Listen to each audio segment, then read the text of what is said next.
Well, I think that out of all the classical instruments, classical guitar is the closest to people.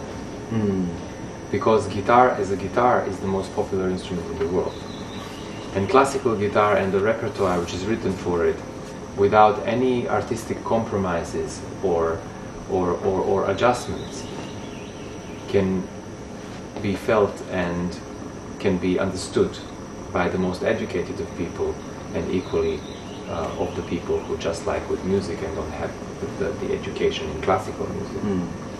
So this is something which I was always very passionate about. I guess starting from my earliest experiences when I was bringing this music to people who have never heard of classical guitar, like in Montenegro and so on. I was also teaching a lot of children before my career as such started and so on when I was a student. And just the popularity of the guitar amongst young people is really astonishing. And then as soon as you show them what classical guitar is, people get very, very excited and say, okay, we didn't know this can be so great. And the same kind of experience that I had, because I started with a different idea and then completely fell in love with classical guitar.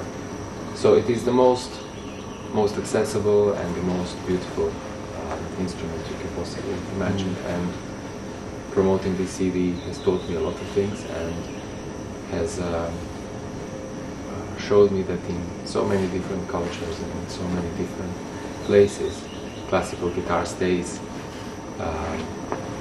popular and loved, and it stays there and is there forever.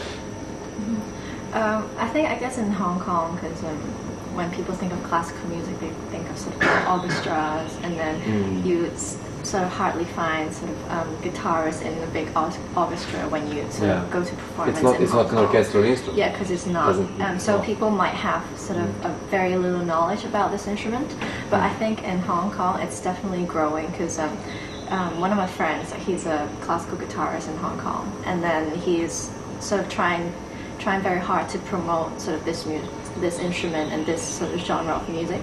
And I guess it's the lack of sort of exposure of this instrument in the city that makes sort of people who are passionate about classical guitar would like go out of their way to sort of let people know about this instrument.